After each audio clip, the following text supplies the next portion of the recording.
exploite la mémoire encore vive. Ça permet d'avoir un accès complet à l'information.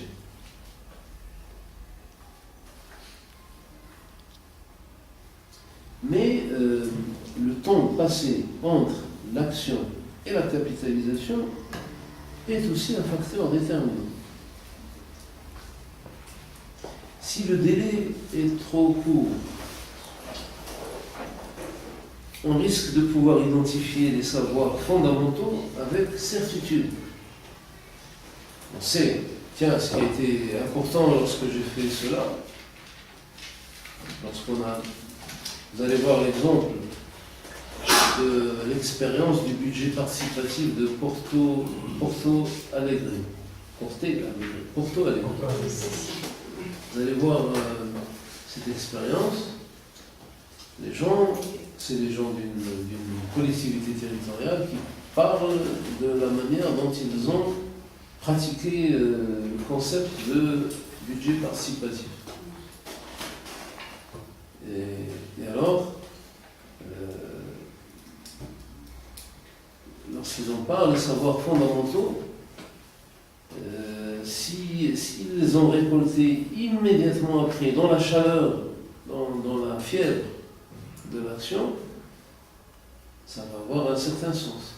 Si c'est à une certaine distance de l'expérience, le temps est un peu passé, même il y avait des types, j'utilise le terme type, il y avait des militants de ce concept, plus actifs que les autres, qui ont changé même de travail, qui ont changé de métier. Donc les éléments essentiels de l'expérience se sont volatilisés.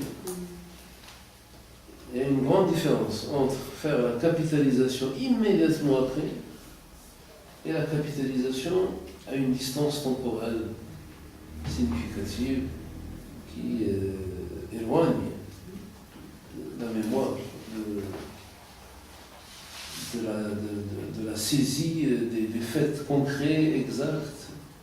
Si c'est une période trop éloignée, les points fondamentaux, la mémoire des points fondamentaux s'altère. Donc le travail de mémoire a posteriori ne laisse bien souvent que l'énumération des résultats. Et le sens, le contexte, les méthodes même, les références aux méthodes disparaissent avec cette distance. Donc la capitalisation à chaud donc, permet de garder plus de contact avec les petits détails de l'action. Oui, mais c'est trop près de l'action. Oui. Alors ce que je veux dire par là, c'est la conclusion. La capitalisation in vivo, c'est trop près de l'action. Trop. Il faut avoir fait, et ce que l'on a fait a déjà produit ses effets pour pouvoir capitaliser. Alors maintenant, si la distance est trop grande, c'est l'effet inverse. On perd l'altération des... Voilà. Donc, il faut envisager la capitalisation. Donc, c'est la conclusion naturelle. La capitalisation n'est possible que si on se réfère à un passé aux données accessibles et complètes, plus si les acteurs directs sont avec nous dans ce travail, s'ils sont impliqués, et c'est ce qu'on va voir dans le dernier point, si vous êtes encore en état de méditer 10 minutes. Donc la capitalisation a posteriori, c'est trop proche de l'évaluation? Non, c'est trop loin. C'est trop loin. A posteriori. C'est à la fin. Oui, oui. Il ne faut pas que ce soit trop à la fin, trop éloigné de la fin. On risque d'altérer les informations avec les expériences. Bien, alors maintenant, on aborde le dernier point d'aujourd'hui, les acteurs de la capitalisation, ce qui peut se décliner en deux sous-questions. Qui a intérêt à capitaliser? Et est-ce qu'il peut capitaliser avec quelqu'un d'autre? Et qui est ce quelqu'un d'autre? Ou c'est quelqu'un d'autre? Avec qui peut-on capitaliser? Qui a intérêt à capitaliser? La personne la mieux placée pour capitaliser renvoie aux enjeux de la capitalisation. La personne la mieux placée pour le faire. Quel est l'intérêt de capitaliser? Encore une fois. Qui a intérêt à capitaliser? À qui profite la capitalisation? Et en répondant à ces questions, on a deux situations, on a deux cas de figure. Soit la capitalisation répond aux besoins d'un individu ou d'un groupe. Soit elle est institutionnelle et on fixe des rôles distincts à ceux qui produisent et mettent le savoir, et mettent en œuvre le savoir, ceux qui produisent et mettent, c'est-à-dire ceux qui ont vécu l'expérience, mais avec eux, il y a une autre catégorie qui, elle, a pour but de valoriser le savoir. Est-ce que cette idée est compréhensible? Alors, soit, deux cas de figure, soit la capitalisation correspond à un intérêt interne d'un individu ou d'un collectif. Soit qu'elle est Donc, institutionnelle. c'est eux qui font ensemble la capitalisation. Deuxième cas de figure. Soit la capitalisation devient institutionnelle, et dans ce cas-là, on distingue entre les rôles ceux qui agissent, qui font l'expérience, qui font l'action, et ceux qui ont pour but d'extraire et de valoriser les savoir-faire et de les faire fructifier. C'est pour ça que dans les organigrammes apparaît maintenant de plus en plus l'instance de capitalisation. Différentes d'évaluation, différentes. Les questions centrales sont: qui capitalise et pour qui?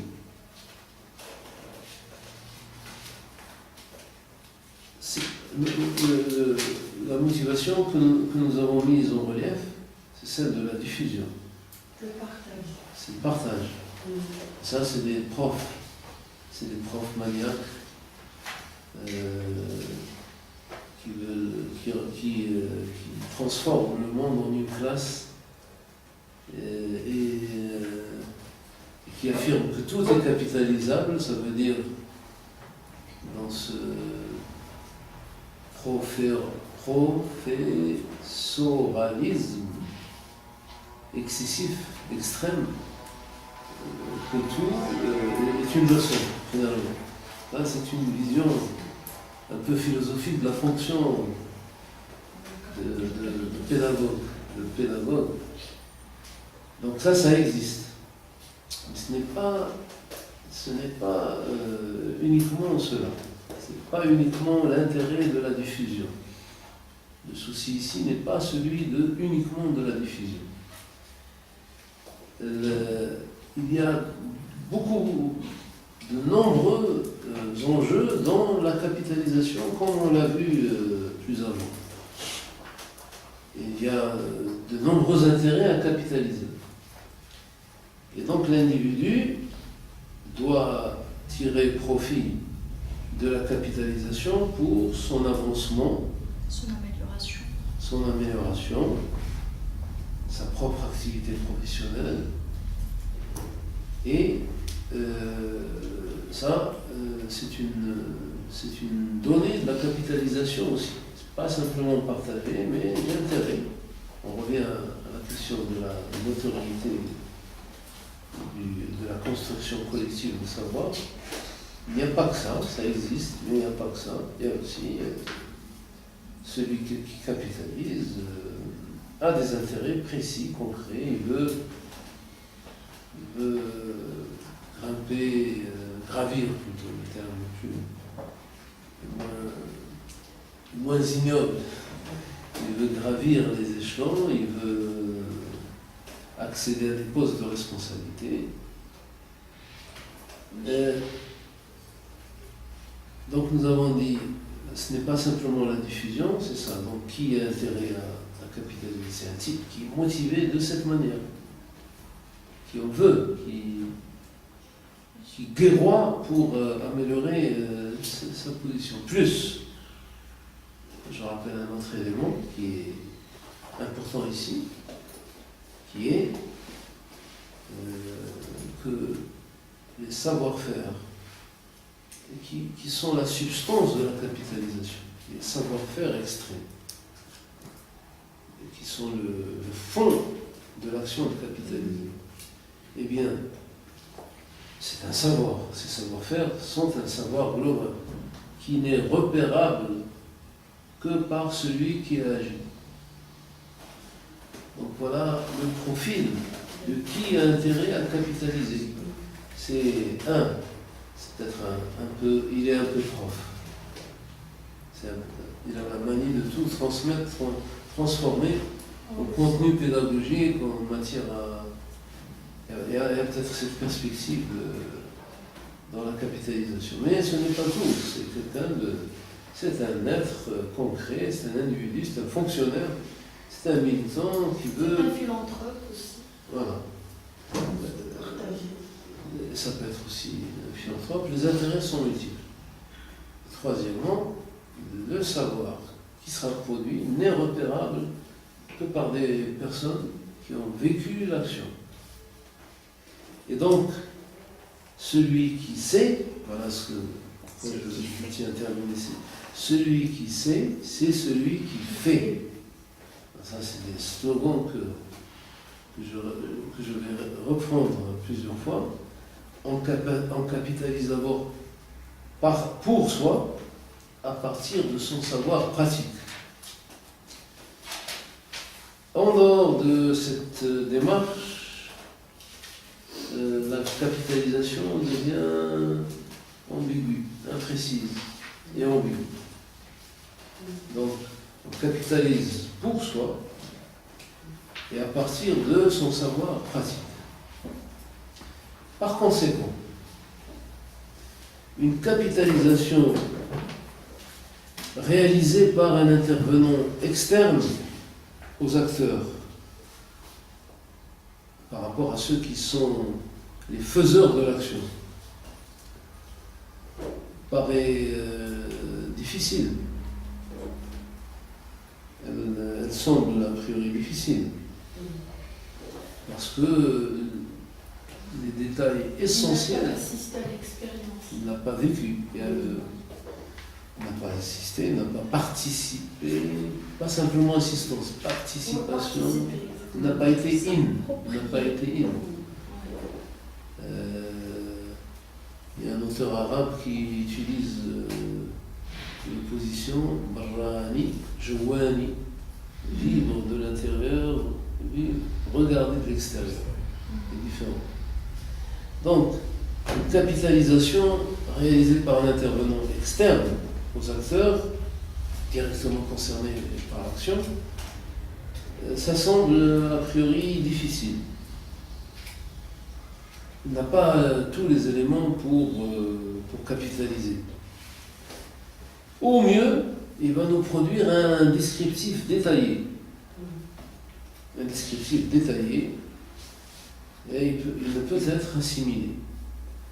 Il y a une série qui passe en ce mois de Ramadan sur l'ami d'une vie, c'est-à-dire l'homme. C'est l'histoire, je regarde ce mois de Ramadan, c'est l'histoire de la relation qu'il y avait entre Nasser et son chef de l'armée, Al-Hakim Amr, qui s'était suicidé en 1967. Alors, dès les trois premiers épisodes, il y a un journaliste qui a organisé une rencontre sur cette nouvelle série qui va durer tout le mois de novembre. Donc il y a cet acteur syrien, égypto-syrien bien connu, Souleiman Jamal. Et il appelle le journaliste appelle le fils de Nasser. C'est ça qui m'attire dans cet exemple, c'est ce qu'on vient de dire. Le fils de Nasser et la fille Houda, Khalid et Houda.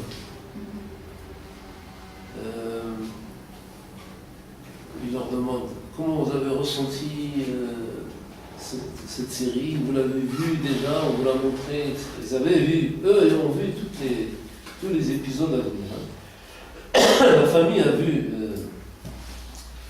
Alors, le premier dit, ça n'a rien à voir avec Jamal Abdel Nasser. Ça n'a rien à voir avec l'esprit dans lequel il a conduit les opérations. De temps en temps, la caméra montre le visage du réalisateur qui était là, qui est un type posé, qui réfléchit, qui ne se laisse pas déstabiliser. La fille de Nasser Houda, par contre, pensait que c'était bien, il fallait rendre hommage, etc. Alors la réponse de Jamal Slimane, qui est à la fois acteur principal, qui joue le rôle de Nasser, et réalisateur. Il lui dit, tu sais Khalid, il lui parle d'un ton aimable en l'interpellant par son prénom. Tu sais Khalid, toi tu as vécu, tu étais très jeune, tu avais 8 ans, 9 ans, tu ne connais pas l'ambiance qu'il y avait dans les états-majors, qu'il y avait dans le bureau politique, dans les cercles qui s'étaient tissés autour de Nasser, donc tu n'es pas apte à donner un témoignage. C'est ça, c'est vivre de l'intérieur, ce que c'est que vivre, et quel intérieur, à partir de quelle position dans l'intérieur d'une action. Vous savez, toutes les actions sur lesquelles on peut capitaliser ne nous emmènent pas à ce niveau de questionnement, mais il faut les poser pour bien situer ce qu'est la capitalisation. Jamais nous n'aurons le dernier mot sur le dedans. Ce qu'il y avait dedans, comment était Nasser dans telle situation, ou telle autre. Et donc, même lorsqu'on a vécu, on a vécu d'une certaine manière, dans une certaine position. Monsieur, pardon, excusez-moi. Et je termine cette idée, ça y est, je vous donne la parole. Donc, on va toujours avoir un problème. Comment être sûr, dans une capitalisation, comment être sûr que les savoir-faire essentiels ont été identifiés, qu'ils ont été analysés, et dans quelle mesure l'opération d'extraction faite par les concernés eux-mêmes sont les vrais savoir-faire qui vont avoir un impact sur la pratique après. Voilà. Juste par rapport à la réponse qu'avait reçue le réalisateur, qu'avait donc en cours de compte, juste pour répliquer à la réponse du réalisateur, est-ce que Houda est vraiment âgé que son frère Houda, est-ce qu'elle est âgée par rapport à son frère? Oui, c'est là. Il y a un certain âge qui permet comme quoi qu'elle a la possibilité de discerner, or que lui ne l'a pas. Leur rencontre ou leur divergence importe peu. En fait, l'exemple, moi je l'ai donné. Non, pour juste montrer. par rapport à. Je veux juste analyser la Non, réponse du réalisateur. les différences d'âge ne sont pas très grandes. Elle est plus jeune, pardon. Elle est plus jeune. Donc, on vit l'expérience. Il est On venu ne ici. peut pas avancer un argument pareil pour dire qu'en quoi que lui, il avait un âge assez bas pour discerner. Or que l'autre, puisqu'il était, C'est déjà elle avait très âge. approuvé. Le nasserisme, c'est déjà les années 70. Il est mort en 69. 69. 70. Il va mourir 2 ans et demi après, ou 3 ans après la défaite de 67. Alors, qui capitalise? Pour qui capitalise-t-on? Et maintenant, avec qui peut-on capitaliser? Monsieur, vous ne voyez pas que, par exemple, le Maroc a un certain nombre d'expériences importantes qui pourra capitaliser et par la suite diffuser ou partager avec d'autres pays, comme c'est le cas de l'équité, réconciliation des Israéliens. C'est une expérience très importante, c'est-à-dire que le Maroc a vécu et il pourra la diffuser, et la partager avec d'autres pays, comme c'était le cas pour la Tunisie. Même si les situations sont très différentes. Ah, d'accord. Non, on doit capitaliser, quel que soit l'usage qui sera fait de la capitalisation. Mais le processus entamé par les Tunisiens se développe dans un contexte totalement différent. Nous, on avait 1 000, à peu près. Et il faut aussi ajouter un environnement d'autant de personnes, 40 000. Ce n'est pas les chiffres tunisiens qui sont bien que ce soit un petit pays. La répression était plus ample, puisque le système politique était monolithique, parti unique, etc. Alors qu'ici, les années de temps étaient atténuées. Mais ça, c'est de l'analyse déjà politique. Les Algériens pourront-ils faire meilleur avec leurs centaines de milliers de victimes de violations graves? Et en quoi la capitalisation par le Maroc pourra leur être utile? Ils n'ont pas capitalisé l'expérience de l'UR. D'ailleurs, quel intérêt? Est-ce qu'on s'imagine? Tout à l'heure, vous avez parlé, lorsqu'on parlait de la capitalisation, on a fait l'IER pour tourner une page. Deuxième scénario. On a fait l'IER pour que cette situation ne se reproduise plus. Troisième scénario, on a fait l'IER pour qu'on puisse passer à la phase démocratique. C'est juste pour tourner la page. La preuve, c'est que si c'était vraiment pour en tirer profit, normalement, il devait refléter et produire un travail de capitalisation. Le travail de capitalisation est encore à faire. Alors il me reste quelques brèves remarques sur, je disais au départ, la question des acteurs de la capitalisation se décline en 2 sous-questions. Qui, et pour y répondre, qui capitalise? Avec qui on peut capitaliser? Maintenant, avec qui? Avec qui peut-on capitaliser?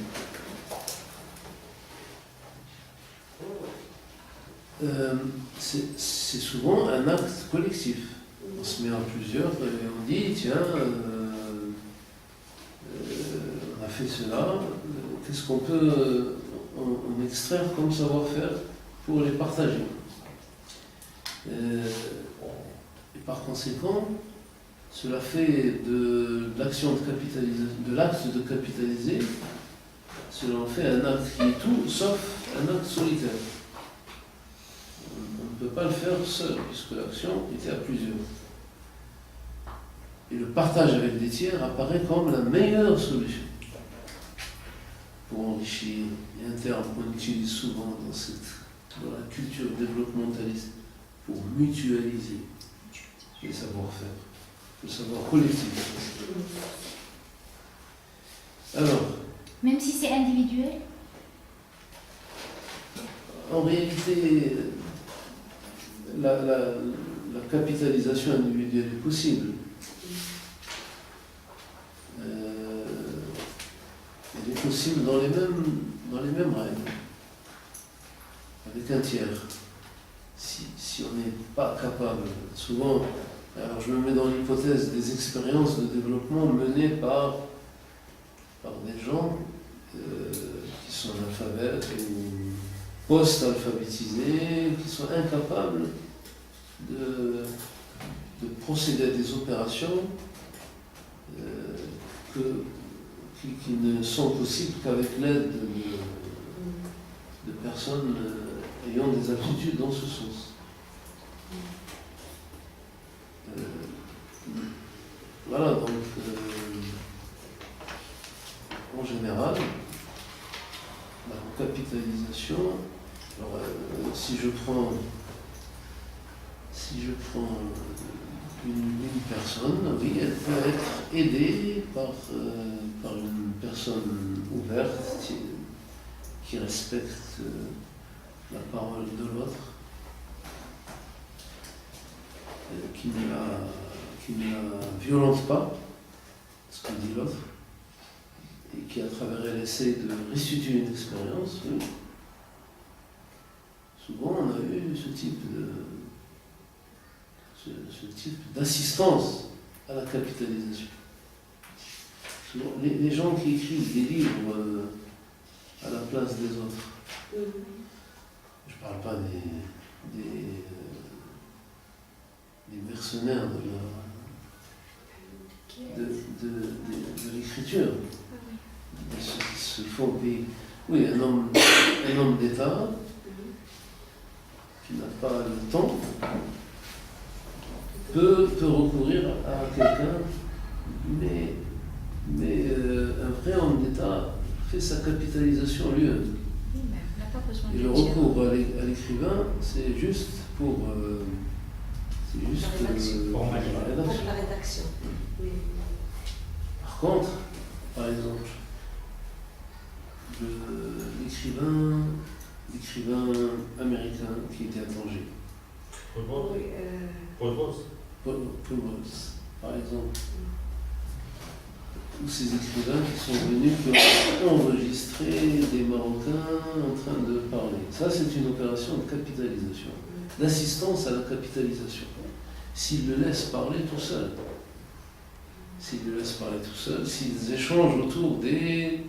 Mais leur souci n'est pas uniquement des savoir-faire, des états d'âme. Alors, le sociologue est souvent dans cette situation. Si vous prenez le livre de Bourdieu, La misère du monde, c'est un ensemble d'entretiens. L'entretien assigne comme rôle au sociologue d'assister, le rôle d'assistant à une sorte de capitalisme. Maintenant, il faut voir le contenu de chaque récit. Est-ce que c'est la mise en œuvre du principe de la capitalisation? C'est selon... Donc même individuellement, c'est possible, ça a été fait, c'est possible. Je donne un exemple que je connais mieux, un des exemples que je peux donner, c'est celui des Marocains anciens d'Indochine. C'est loin. Au moment où je les interviewe, c'est loin. Mais ils parlent, ils n'ont pas une claire conscience de ce qui s'est passé. Ils n'ont pas une claire conscience du poids des événements qu'ils ont vécus, ce que c'est que la guerre d'Indochine, les enjeux, pourquoi à un certain moment il y a eu cette tendance massive à la désertion, etc. Et lorsqu'on leur dit alors qu'est-ce que vous avez apporté du Vietnam culturellement, en termes d'image même, en termes de... Vous avez comme ça dans les entretiens de type sociologique, type sciences sociales, vous avez des moments de capitalisation. Mais une vraie capitalisation, c'est celle qui réunit toutes les conditions que nous venons de voir. Là, dans le cas de... C'est pour dire qu'une capitalisation individuelle n'est pas écartée. Alors, le gars peut être à même de parler de son expérience et même d'en tirer les savoir-faire, de faire... Ces gens qui font de l'autocritique, c'est des gens qui font en autocritique. On a le facile. Les options révolutionnaires de Mamouka font son autocritique. Ils sont capables de parler de ce qu'ils ont fait, là où ça a marché, là ce qui n'a pas marché, etc. Vous avez des gens qui ont mené des expériences de développement exemplaires. Je crois que j'ai eu l'occasion déjà de parler d'Islam, du RIF, qui voulait combattre la culture du kiff, qui s'est lancé dans l'action coopérative,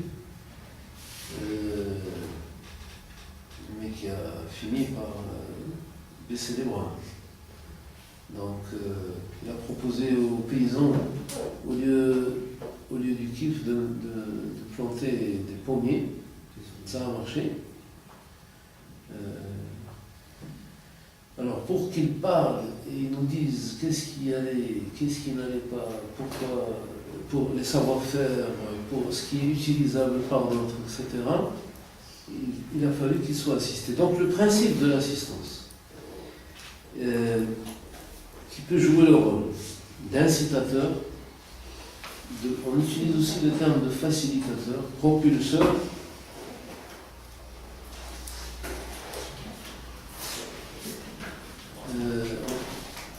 Là, avec un incitateur, vous avez quelqu'un qui peut vous dire non, ça c'est pas un vrai savoir-faire. Qui peut discuter avec vous sur la validité des savoir-faire. Échanger des éléments, interpeller, poser des questions. Dans cette interaction, on n'a pas qu'un collecteur de savoir, on n'a pas quelqu'un qui est en train de ramasser des éléments de connaissance dans la nature, mais bien un assistant aux acteurs de l'action, aux acteurs de la capitalisation. C'est un assistant.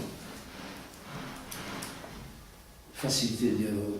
C'est les consignes qu'on donne aux sociologues qui vont interviewer, faciliter le dialogue, l'ouvrir, accompagner les personnes dans les réponses, mais sans orienter, sans forcer. Les aider à aller au-delà de la description, sans jamais juger ni interpréter. Sans jamais juger, c'est-à-dire, c'est la différence avec l'évaluation. Le défi est donc d'instaurer un climat d'intimité, de confiance, qui libère la parole. Et souvent, cette expression « libérer la parole », elle apparaît dans les colloques, symposiums de développement social. Libérer la parole. Laisser la personne s'exprimer. Ce n'est pas parce qu'on est un expert, un prof d'université, que l'on a le droit de parler à sa place. Laisser parler ces gens. Il y a eu des tas de rencontres qui étaient placées sous ce mot d'ordre. Libérer la parole. Donc c'est des tiers assistants. C'est des tiers assistants qui peuvent être choisis librement au sein des structures lorsqu'il s'agit de capitalisation institutionnelle ou qui peuvent être externes. Voilà. Voilà l'élément. Les 4 questions qu'on devait voir aujourd'hui. Donc, en réalité, c'est une introduction maintenant à la pratique concrète de la capitalisation. On va parler de la méthodologie.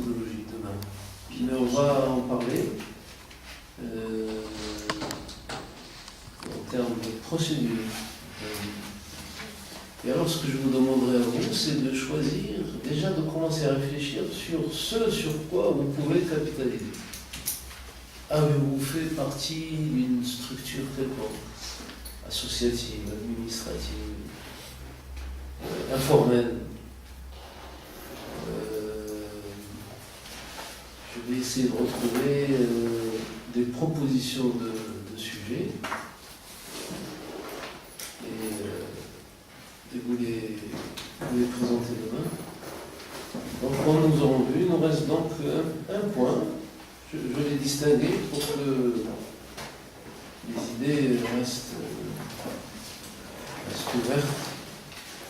Je l'ai distingué par rapport à la dimension méthodologique pour que leur maturation se fasse lentement d'ici demain. Alors demain, méthodologie de la capitalisation. Je sais.